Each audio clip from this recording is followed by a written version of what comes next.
ಇಷ್ಟೆಲ್ಲ ಟೆನ್ಷನ್ಗಳ ನಡುವೆ, ಇಷ್ಟೆಲ್ಲ ಗೊಂದಲಗಳ ನಡುವೆ ದೇವರ ದರ್ಶನವನ್ನು ಪಡೆದಿದ್ದಾರೆ. ಟೆನ್ಷನ್ ನಡುವೆ ಅಣ್ಣಮ್ಮ ದೇಗುಲಕ್ಕೆ ಸಿಎಂ ಡಿಕೆಶಿ ಭೇಟಿ ಕೊಟ್ಟಿದ್ದಾರೆ. ಟೆನ್ಷನ್ ನಡುವೆ ಅಣ್ಣಮ್ಮ ದೇಗುಲಕ್ಕೆ ಸಿಎಂ ಡಿಕೆಶಿ ಭೇಟಿ ಕೊಟ್ಟು ದೇವರ ದರ್ಶನವನ್ನು ಪಡೆದಿದ್ದಾರೆ. ಮೆಜೆಸ್ಟಿಕ್ನಲ್ಲಿರುವಂಥ ಅಣ್ಣಮ್ಮ ದೇವಿಯ ದೇಗುಲ, ಇಲ್ಲಿ ವಿಶೇಷ ಪೂಜೆಯನ್ನು ಮುಖ್ಯಮಂತ್ರಿಗಳು ಸಲ್ಲಿಸಿದ್ದಾರೆ. ಬೆಂಗಳೂರು ಅಧಿದೇವತೆ ಅಣ್ಣಮ್ಮನಿಗೆ ವಿಶೇಷ ಪೂಜೆಯನ್ನು ಮುಖ್ಯಮಂತ್ರಿ ಡಿಕೆ ಶಿವಕುಮಾರ್ ಅವರು ಸಲ್ಲಿಕೆ ಮಾಡಿರೋದು. ಒಂದು ಕಡೆಯಲ್ಲಿ ರಾಮಲಿಂಗಾರೆಡ್ಡಿ ಅವರ ರಾಜೀನಾಮೆ, ಅವರ ಮನವೊಲಿಸುವಂಥ ಪ್ರಯತ್ನ ಆಗಬೇಕು, ರಾಜ್ಯದಲ್ಲಿ ಆಡಳಿತ ಸುಧಾರಣೆ ಆಗಬೇಕು, ಹೀಗೆ ಅನೇಕ ಸವಾಲುಗಳು ಡಿಕೆ ಶಿವಕುಮಾರ್ ಅವರ ಮುಂದಿದೆ. ಈ ನಡುವೆ ಅಣ್ಣಮ್ಮ ದೇಗುಲಕ್ಕೆ ಭೇಟಿ ನೀಡಿ ವಿಶೇಷ ಪೂಜೆಯನ್ನು ಸಲ್ಲಿಸಿದ್ದಾರೆ. ಬೆಂಗಳೂರಿನ ಅಧಿದೇವತೆ ಅಣ್ಣಮ್ಮನಿಗೆ ವಿಶೇಷ ಪೂಜೆಯನ್ನು ಮುಖ್ಯಮಂತ್ರಿಗಳು ಸಲ್ಲಿಸಿದ್ರು. ನೋಡ್ತಾ ಇರ್ಬೋದು ನೀವು ಕೂಡ. ಈ ಸಂದರ್ಭದಲ್ಲಿ ಸ್ಥಳೀಯ ಶಾಸಕರು, ಮಾಜಿ ಸಚಿವರಾಗಿರುವಂಥ ದಿನೇಶ್ ಗುಂಡೂರಾವ್ ಅವರು ಕೂಡ ಮುಖ್ಯಮಂತ್ರಿಗಳಿಗೆ ಸಾಥ್ ನೀಡಿದರು. ನೋಡ್ತಾ ಇರ್ಬೋದು, ಬೆಂಗಳೂರಿನ ಅಣ್ಣಮ್ಮ ದೇವಿ ದೇವಸ್ಥಾನ ಇದು. ಬೆಂಗಳೂರಿನ ಅಧಿದೇವತೆ ಅಂತ ಕರೀತಾರೆ ಈ ದೇವಸ್ಥಾನಕ್ಕೆ. ಸದ್ಯ ದೇಗುಲಕ್ಕೆ ಭೇಟಿ ನೀಡಿ ದೇವಿಯ ದರ್ಶನವನ್ನು ಪಡೆದಿದ್ದಾರೆ. ವಿಶೇಷ ಪೂಜೆಯನ್ನು ಮುಖ್ಯಮಂತ್ರಿಗಳು ಅಣ್ಣಮ್ಮ ದೇವಿಗೆ ಸಲ್ಲಿಸಿದ್ದಾರೆ. ಮೆಜೆಸ್ಟಿಕ್ನಲ್ಲಿರುವ ಅಣ್ಣಮ್ಮ ದೇವಿಯ ದೇವಸ್ಥಾನ. ಸ್ಥಳೀಯ ಶಾಸಕರು ಹಾಗೆಯೇ ಮಾಜಿ ಸಚಿವರಾಗಿರುವ ದಿನೇಶ್ ಗುಂಡೂರಾವ್ ಅವರು ಕೂಡ ಮುಖ್ಯಮಂತ್ರಿಗಳನ್ನು ದೇವಸ್ಥಾನಕ್ಕೆ ಬರಮಾಡಿಕೊಂಡು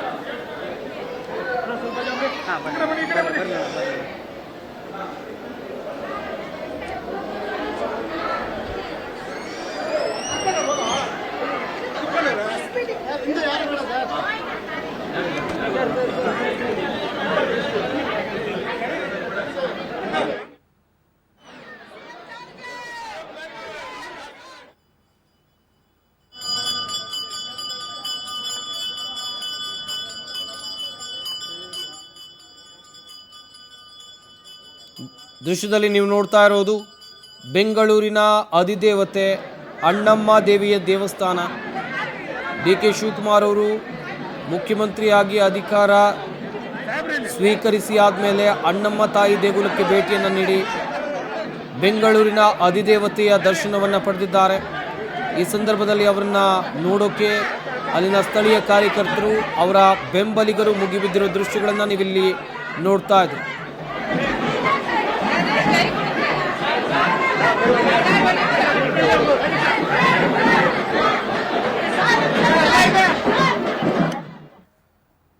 ರಾಜ್ಯದಲ್ಲಿ ಹೊಸ ಸರ್ಕಾರ ರಚನೆಯಾಗಿ ಕೇವಲ 2 ದಿನ ಕಳೆದಿದ್ದಷ್ಟೇ ಟ್ರಬಲ್ ಶೂಟರ್ಗೆ ಟ್ರಬಲ್ ಶುರು ಆಗಿಬಿಟ್ಟಿದೆ. ಈಗ ಮುಖ್ಯಮಂತ್ರಿಗಳಿಗೆ ಟ್ರಬಲ್ ಶುರುವಾಗಿದೆ.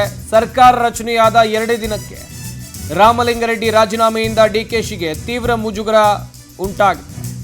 ರಾಮಲಿಂಗಾರೆಡ್ಡಿ ಅವರ ಮನವೊಲಿಕೆಗೆ ಶತಾಯಗತಾಯ ಪ್ರಯತ್ನ ಡಿಕೆ ಶಿವಕುಮಾರ್ ಅವರಿಂದ ಆಗ್ತಾ ಇದೆ. ಸಂಜೆ ರಾಮಲಿಂಗಾರೆಡ್ಡಿ ಅವರನ್ನ ಭೇಟಿ ಮಾಡಲಿದ್ದಾರೆ ಮುಖ್ಯಮಂತ್ರಿ ಡಿಕೆ ಶಿವಕುಮಾರ್ ಅವರು. ರಾಜೀನಾಮೆ ವಾಪಸ್ ಪಡೆಯುವಂತೆ ಮನವೊಲಿಸುವ ಸಾಧ್ಯತೆ ಖಂಡಿತವಾಗ್ಲೂ ಇದ್ದೇ ಇದೆ. ಈಗಾಗಲೇ ಮುಖ್ಯಮಂತ್ರಿಗಳು ವೆರಿ ಕ್ಲಿಯರ್ ಆಗಿ ಹೇಳಿಬಿಟ್ಟಿದ್ದಾರೆ, ರಾಮಲಿಂಗಾರೆಡ್ಡಿ ಕಾಂಗ್ರೆಸ್ನ ಹಿರಿಯ ನಾಯಕ, ನನ್ನ ಆತ್ಮೀಯ ಸ್ನೇಹಿತರು, ಹೀಗಾಗಿ ಅವರ ಸಮಸ್ಯೆಯನ್ನು ನಾನು ಬಗೆಹರಿಸ್ತೀನಿ ಅಂತೇಳಿ. ಇನ್ನೊಂದು ಕಡೆಯಲ್ಲಿ ಸಂಜೆ ರಾಮಲಿಂಗಾರೆಡ್ಡಿ ಅವರನ್ನು ಡಿಕೆ ಶಿವಕುಮಾರ್ ಅವರು ಭೇಟಿಯಾಗಿ ಮಾತುಕತೆಯನ್ನು ನಡೆಸ್ತಾರೆ. ಸಮಸ್ಯೆಯನ್ನು ಬಗೆಹರಿಸುವಂಥ ನಿಟ್ಟಿನಲ್ಲಿ ಉಭಯ ನಾಯಕರು ಚರ್ಚೆಯನ್ನು ಮಾಡ್ತಾರೆ. ಕಾದು ನೋಡಬೇಕು ಡಿಕೆ ಶಿವಕುಮಾರ್ ಅವರ ಏನು ಈ ಸಭೆಯಲ್ಲಿ ಅಥವಾ ಮನವೊಲಿಕೆ ಕಾರ್ಯ ಸಕ್ಸಸ್ ಆಗತ್ತಾ, ರಾಮಲಿಂಗಾರೆಡ್ಡಿ ಅವರು ಒಪ್ಕೊಳ್ತಾರಾ ಅಥವಾ ಖಾತೆ ಅದಲು ಬದಲು ಮಾಡುವಂಥ ಸಾಧ್ಯತೆಗಳು ಏನಾದರೂ ಇವೆಯಾ? ಹೀಗೆ ಅನೇಕ ಪ್ರಶ್ನೆಗಳು ಕೂಡ ಹುಟ್ಟಿಕೊಳ್ತಾ ಇದೆ.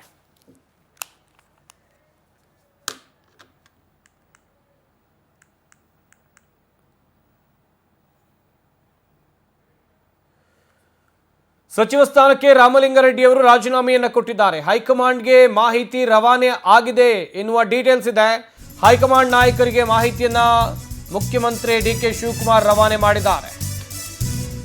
ಹೈಕಮಾಂಡ್ ನಾಯಕರಿಗೆ ಆಲ್ರೆಡಿ ರಾಮಲಿಂಗಾರೆಡ್ಡಿ ಅವರ ರಾಜೀನಾಮೆ ವಿಚಾರ ಹೋಗಿದೆ. ಎಐಸಿಸಿ ಅಧ್ಯಕ್ಷ ಮಲ್ಲಿಕಾರ್ಜುನ್ ಖರ್ಗೆಗೆ ಮಾಹಿತಿಯನ್ನ ಡಿಕೆ ಶಿವಕುಮಾರ್ ಕೊಟ್ಟಿದ್ದಾರೆ. ಬೆಂಗಳೂರು ಅಭಿವೃದ್ಧಿ ಖಾತೆ ನೀಡಿದ್ದಕ್ಕೆ ಅವರಿಗೆ ಬೇಸರ ಆಗಿದೆ ಅಂತ ಹೇಳಿದ್ರೆ ಅವರಿಗೆ ಆ ಖಾತೆ ಸಿಕ್ಕಿಲ್ಲ.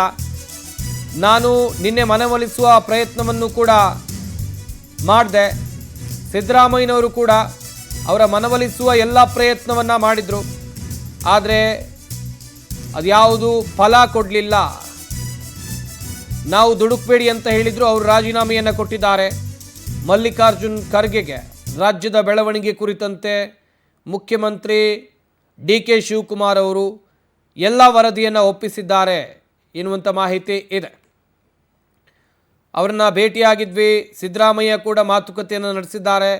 ನಾವಿಬ್ಬರೂ ಮಾತಾಡಿದ್ರು. ರಾಮಲಿಂಗಾರೆಡ್ಡಿ ಅವರು ಯಾರ ಮಾತನ್ನು ಕೇಳಲಿಲ್ಲ, ರಾಜೀನಾಮೆಯನ್ನು ಕೊಟ್ಬಿಟ್ಟಿದ್ದಾರೆ. ಮನವೊಲಿಕೆ ಪ್ರಯತ್ನ ಮಾಡಿದ್ರು, ದುಡುಕಿನ ನಿರ್ಧಾರವನ್ನು ತೆಗೆದುಕೊಂಡಿದ್ದಾರೆ.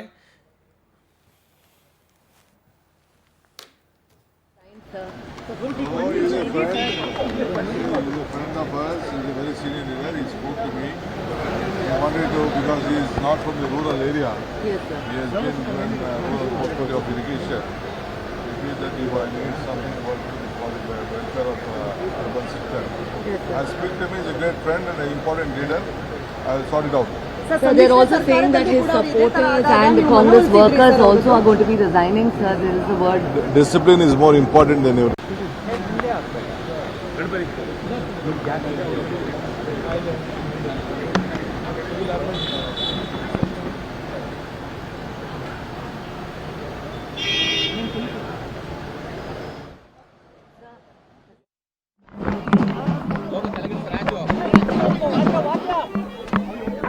ಕರ್ನಾಟಕ ನಾಡಿನ ಜನತೆ,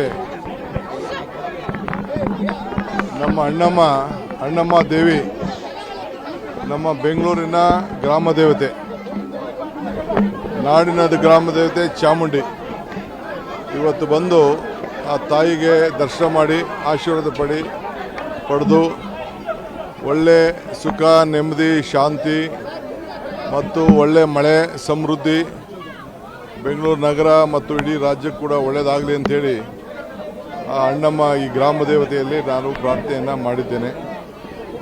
ಮಾಡಿ ಇವತ್ತು ಮಿಕ್ಕಿದ ಕೆಲಸವನ್ನು ನಾನು ಪ್ರಾರಂಭವನ್ನು ಮಾಡ್ತಾ ಇದ್ದೇನೆ.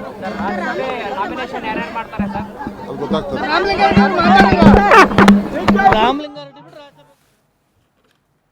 ಸಿಎಂ DK ಶಿವಕುಮಾರ್ಗೆ ಸಂಕಷ್ಟ ತಂದಿಟ್ಟಿದೆ ಕೊಟ್ಟ ಮಾತು.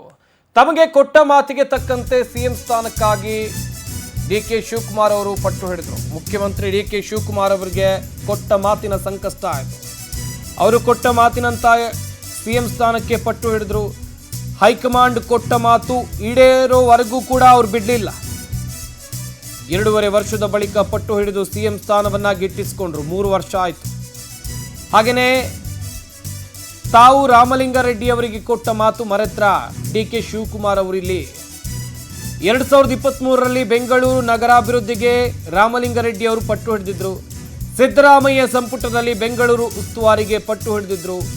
ಆಗ DK ಶಿವಕುಮಾರ್ ಕೂಡ ಬೆಂಗಳೂರು ನಗರಾಭಿವೃದ್ಧಿ ಖಾತೆ ಬೇಕೇ ಬೇಕು ಅಂತೇಳಿ ಹಠ ಹಿಡಿದಿದ್ರು. ಸಿದ್ದರಾಮಯ್ಯನವರು ಏನು ಮಾಡ್ತಾರೆ ಅಂತ ಹೇಳಿದ್ರೆ, ನೀವು ಮತ್ತು ರಾಮಲಿಂಗಾರೆಡ್ಡಿ ಏನಂತ ನೋಡ್ಕೊಳ್ಳಿ, ಸಮಸ್ಯೆಯನ್ನು ಬಗೆಹರಿಸ್ಕೊಳ್ಳಿ ಅಂತ ಹೇಳ್ತಾರೆ.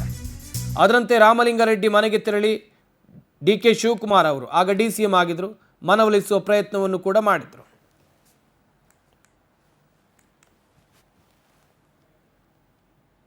ನನಗೆ ನಾನೇನು ಕೇಳಿರ್ಲಿಲ್ಲ, ಇಂಥ ಇಲಾಖೆ ಬೇಕು ಅಂತ ನಾನು ಕೇಳಿರ್ಲಿಲ್ಲ.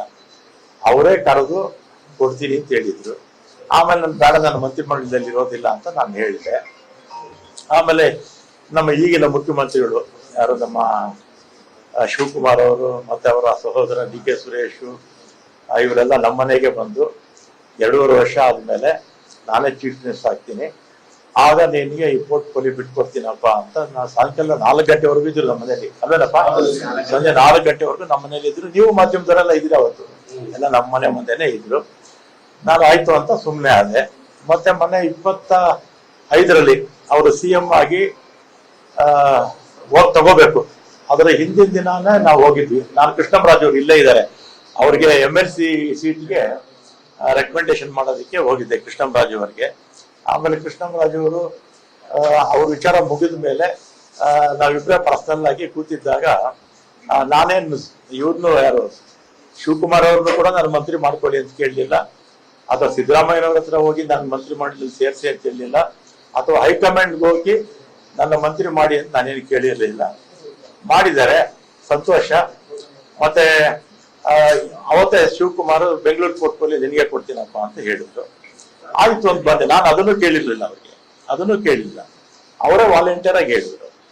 ಆಮೇಲೆ ನೋಡಿದ್ರೆ ಈಗ ಜಲಸಂಪನ್ಮೂಲ ಕೊಟ್ಟಿದ್ದಾರೆ. ನಾನು 2 ಬಾರಿ ಕೂಡ ಅವರೇ ಕರೆದು ಕೊಡ್ತೀವಿ ಅಂತ ಹೇಳಿ ಆಮೇಲೆ ಬೇರೆಯವ್ರಿಗೆ ಆಯಿತು.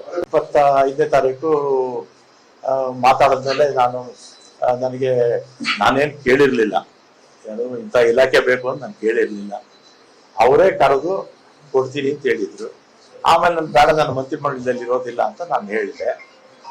ಆಮೇಲೆ ನಮ್ಮ ಈಗಿನ ಮುಖ್ಯಮಂತ್ರಿಗಳು ಯಾರು, ನಮ್ಮ ಶಿವಕುಮಾರ್ ಅವರು ಮತ್ತೆ ಅವರ ಸಹೋದರ DK ಸುರೇಶ್, ಇವರೆಲ್ಲ ನಮ್ಮ ಮನೆಗೆ ಬಂದು 2.5 ವರ್ಷ ಆದ್ಮೇಲೆ ನಾನೇ ಚೀಫ್ ಮಿನಿಸ್ಟರ್ ಆಗ್ತೀನಿ, ಆಗ ನಿನಗೆ ಈ ಪೋರ್ಟ್ಫೋಲಿಯೋ ಬಿಟ್ಕೊಡ್ತೀನಪ್ಪ ಅಂತ ನಾನು ಸಾಯಂಕಾಲ 4 ಗಂಟೆವರೆಗೂ ಇದ್ರು ನಮ್ಮ ಮನೇಲಿ. ಅಲ್ವೇನಪ್ಪ, ಸಂಜೆ 4 ಗಂಟೆವರೆಗೂ ನಮ್ಮ ಮನೇಲಿ ಇದ್ರು. ನೀವು ಮಾಧ್ಯಮದವರೆಲ್ಲ ಇದ್ದೀರಿ ಅವತ್ತು. ಒಂದು ಕಡೆಯಲ್ಲಿ ಸಚಿವ ಸ್ಥಾನಕ್ಕೆ ರಾಮಲಿಂಗಾರೆಡ್ಡಿ ಅವರು ರಾಜೀನಾಮೆಯನ್ನು ಕೊಟ್ಟ ವಿಚಾರಕ್ಕೆ ಸಂಬಂಧಪಟ್ಟ ಹಾಗೆ ಅವರ ಬೆಂಬಲಿಗರು ದೊಡ್ಡ ಮಟ್ಟದಲ್ಲಿ ಆಕ್ರೋಶವನ್ನು ವ್ಯಕ್ತಪಡಿಸ್ತಾ ಇದ್ದಾರೆ. ವಿಧಾನಸೌಧಕ್ಕೆ ರಾಮಲಿಂಗಾರೆಡ್ಡಿ ರಾಜೀನಾಮೆ ಪತ್ರ ರವಾನೆಯಾಗಿದೆ. ಆಪ್ತನ ಮೂಲಕ ರಾಜೀನಾಮೆ ಪತ್ರ ಕಳುಹಿಸಲಾಗಿದೆ. ಕೆಲವೇ ಕ್ಷಣದಲ್ಲಿ ತುಷಾರ್ ಗಿರಿನಾಥ್ಗೆ ರಾಜೀನಾಮೆ ಪತ್ರ ಸಲ್ಲಿಕೆ ಆಗುತ್ತೆ. ವಿಧಾನಸೌಧಕ್ಕೆ ರಾಮಲಿಂಗಾರೆಡ್ಡಿ ರಾಜೀನಾಮೆ ಪತ್ರ ರವಾನೆ ಆಗಿರೋದು. ಹಾಗೆಯೇ ತುಷಾರ್ ಗಿರಿನಾಥ್ ಅವರಿಗೆ ರಾಜೀನಾಮೆ ಪತ್ರವನ್ನು ಕೊಡ್ತಾರೆ ಎನ್ನಲಾಗ್ತಾ ಇದೆ. ಕಾದು ನೋಡಬೇಕು ಏನಾಗಬಹುದು ಅಂಥೇಳಿ. ಇತ್ತ DK ಶಿವಕುಮಾರ್ ಅವರು, ಮುಖ್ಯಮಂತ್ರಿ DK ಶಿವಕುಮಾರ್ ಅವರು ಹೇಳ್ತಾ ಇದ್ದಾರೆ, ಮನವೊಲಿಸುವಂಥ ಕೆಲಸವನ್ನು ಮಾಡ್ತೀವಿ, ಯಾವುದೇ ಸಮಸ್ಯೆ ಆಗೋದಿಲ್ಲ. ಸಂಜೆ ಅವರನ್ನು ಭೇಟಿಯಾಗುವಂಥ ನಿಟ್ಟಿನಲ್ಲೂ ಕೂಡ ಸಮಯ ನಿಗದಿ ಆಗಿದೆ ಎನ್ನುವಂಥ ಮಾಹಿತಿ ಇದೆ. ಇತ್ತ ಹಿರಿಯ ನಾಯಕರು, ಕಾಂಗ್ರೆಸ್ನ ಹಿರಿಯ ನಾಯಕರು ಅವರ ಮನವೊಲಿಸುವಂಥ ಪ್ರಯತ್ನವನ್ನು ಮಾಡಬಹುದು. ಹಾಗೆಯೇ ಹೈಕಮಾಂಡ್ ನಾಯಕರು ಕೂಡ ಭೇಟಿಯನ್ನು ಕೊಡ್ತಾ ಇದ್ದಾರೆ ಇವತ್ತು ರಾಜ್ಯಕ್ಕೆ. ಅವರು ಏನಾದರೂ ಈ ವಿಚಾರವಾಗಿ ಕ್ರಮವನ್ನು ತೆಗೆದುಕೊಳ್ಬಹುದಾ ಸದ್ಯಕ್ಕಿರುವಂಥ ಪ್ರಶ್ನೆ. ಒಂದಂತೂ ನಿಜ, 2023ರಿಂದ 2026 ಈ 3 ವರ್ಷಗಳ ಅವಧಿಯಲ್ಲಿ ರಾಮಲಿಂಗಾರೆಡ್ಡಿ ಅವರು ಹೇಳೋ ಪ್ರಕಾರ ನನಗೆ ಕೊಟ್ಟ ಮಾತನ್ನು ತಪ್ಪಿದ್ದಾರೆ. ಬೆಂಗಳೂರು ನಗರಾಭಿವೃದ್ಧಿ ಖಾತೆ ಮೇಲೆ 2023ರಿಂದ ಅಂತೇಳಿದರೆ ಸರ್ಕಾರ ರಚನೆ ಆದ ಮೊದಲಿನ ದಿನದಿಂದಲೂ ಕೂಡ ರಾಮಲಿಂಗಾರೆಡ್ಡಿ ಅವರಿಗೆ ಕಣ್ಣಿತ್ತು. ಯಾಕಂತೇಳಿದರೆ ಬೆಂಗಳೂರಿನಲ್ಲಿ ಪ್ರಭಾವಿ ರಾಜಕಾರಣಿ, ಒಳ್ಳೆ ಹೋಲ್ಡ್ ಇದೆ, 8 ಬಾರಿ ಶಾಸಕರಾಗಿದ್ದಾರೆ. ಹಾಗೆಯೇ ಇಲ್ಲಿ ಹೆಂಗೆ ಆಡಳಿತ ಮಾಡಬೇಕು, ಯಾವ ರೀತಿ ರಾಜಕಾರಣ ಮಾಡಬೇಕು ಎಲ್ಲ ಗೊತ್ತಿರುವಂಥ ವ್ಯಕ್ತಿ ರಾಮಲಿಂಗಾರೆಡ್ಡಿ. ಮೊದಲ ಹಂತದಲ್ಲಿ ಕೇಳಿದಾಗ ಕೊಟ್ಟಿರಲಿಲ್ಲ. ಆ ಸಂದರ್ಭದ DK ಶಿವಕುಮಾರ್ ಅವರು ರಾಮಲಿಂಗಾರೆಡ್ಡಿ ಅವರು ಮನವೊಲಿಸ್ತಾರೆ, ಮಾತುಕತೆ ಆಗುತ್ತೆ. ನಾನು CM ಆದಾಗ ನೀವೇ ಬೆಂಗಳೂರು ನಗರ ಅಭಿವೃದ್ಧಿ ಸಚಿವ ಅಂತೇಳಿ. ಈಗ DK ಶಿವಕುಮಾರ್ CM ಆಗಿದ್ದಾರೆ, ಆದರೆ ರಾಮಲಿಂಗಾರೆಡ್ಡಿ ಅವರಿಗೆ ಬೆಂಗಳೂರು ನಗರ ಅಭಿವೃದ್ಧಿ ಖಾತೆ ಸಿಕ್ಕಿಲ್ಲ.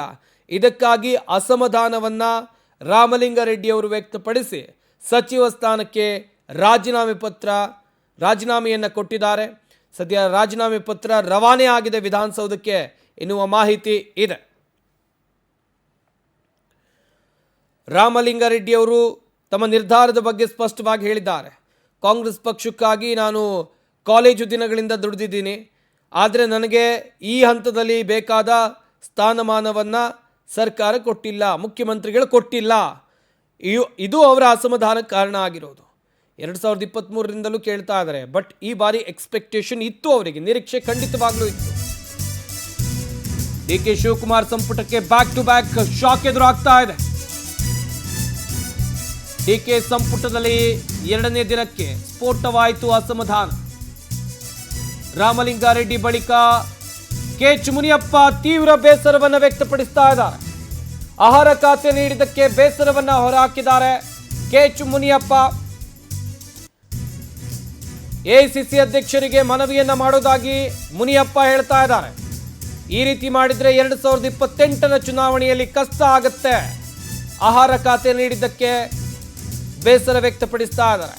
ಆಹಾರ ಮತ್ತು ನಾಗರಿಕ ಸರಬರಾಜು ಇಲಾಖೆ ಸಿದ್ದರಾಮಯ್ಯ ಮುಖ್ಯಮಂತ್ರಿ ಆಗಿದ್ದಾಗಲೂ ಕೂಡ KH ಮುನಿಯಪ್ಪ ಅವರಿಗೆ ಇದೇ ಖಾತೆಯನ್ನು ಕೊಡಲಾಗಿತ್ತು. DK ಶಿವಕುಮಾರ್ CM ಆದ ಮೇಲೂ ಕೂಡ ಅದೇ ಖಾತೆಯಲ್ಲಿ ಅವರು ಕಂಟಿನ್ಯೂ ಆದ. ಸೇವೆ ಮಾಡಿ ಬಡಬಗ್ಗರು ವ್ಯವಸಾಯ ಸೇವೆ ಮಾಡುದು, ಇರಿಗೇಷನ್ ರೈತರಿಗೆ ಸೇವೆ ಮಾಡುದು, ಇಂಥವು ಆಗ್ಬೇಕು. ಅದರಿಂದ ಇಂಥವು ನಾನು ಈಗಾಗಲೇ 3 ವರ್ಷ ಅದನ್ನು ನಿಭಾಯಿಸಿದ್ದೆ. ಅದನ್ನ ಈ ಏನು ಯಾವ್ಯಾವ್ದು ಪ್ರೋಟೋಕಾಲ್ನಲ್ಲಿ ಸೀನಿಯಾರಿಟಿ ಕೊಡ್ಬೇಕನ್ನೋದನ್ನ ಅದನ್ನ ಕರೆಕ್ಟಾಗಿ ನೋಡಿಕೊಂಡು ಮಾಡಬೇಕು ಅಂತೇಳಿ ಮನವಿ ಮಾಡಿದ್ದೀನಿ. ಮತ್ತು ಈಗೂ ಕೂಡ ಅವ್ರಿಗೆ ಹೇಳ್ತೀನಿ, ಈ ಕೆಲಸ ಮಾಡೋದ್ರಿಂದ ಮುಂದೆ 2028ಕ್ಕೆ ಮತ್ತೆ ಸರ್ಕಾರ ಬರೋಕ್ಕೆ ದಾರಿ ಆಗ್ತದೆ.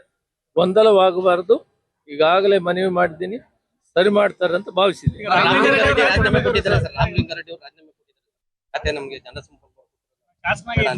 ಬಹುತೇಕ ದೇಶಪಾಂಡೆ 9 ಸಾರಿ ಇರ್ಬೋದು ಅನ್ಸುತ್ತೆ. ಅವ್ರನ್ನ ಬಿಟ್ರೆ ರಾಮಲಿಂಗಾರೆಡ್ಡಿ ಅವರೇ ಸೀನಿಯರ್ ಇದ್ದಾರೆ.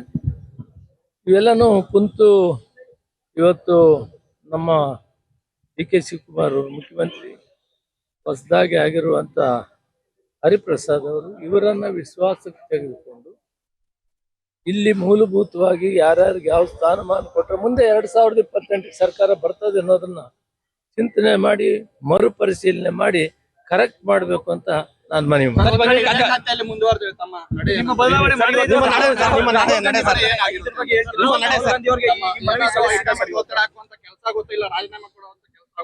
ರಾಹುಲ್ ಗಾಂಧಿ ಅವರು ಬರ್ತಾ ಇದ್ದಾರೆ, ಅವ್ರಿಗೆ ನೀವು ಮನವಿ ಕೊಡ್ತೀರಾ ಸರ್? ಬೆಂಬಲಿಗರು ಎಲ್ಲ ಕಡೆ ಸರ್ ರಾಜ್ಯಾದ್ಯಂತ ತಮ್ಮ ಬೆಂಬಲಿಗರು ಪ್ರೆಸ್ ಮೀಟ್ ಮಾಡ್ತಾರೆ. ಪಕ್ಷದ 50 ವರ್ಷಗಳ ಸುದೀರ್ಘ ಚರಿತ್ರೆ ಇದೆ. ಶಿಸ್ತಿನ ಸಿಪಾಯಿ ಆಗಿದ್ದೀನಿ. ಏರುಪೇರುಗಳನ್ನ ತಿದ್ದಬೇಕು ಅಂತ ಮನವಿ ಮಾಡಿದ್ದೀನಿ ಅಷ್ಟೇ, ಬೇರೆ ಮುಂದಕ್ಕೆ ಮಾತಾಡಲ್ಲ. ರಾಹುಲ್ ಗಾಂಧಿ ಬರ್ತಾ ಇದ್ದಾರೆ ಸರ್.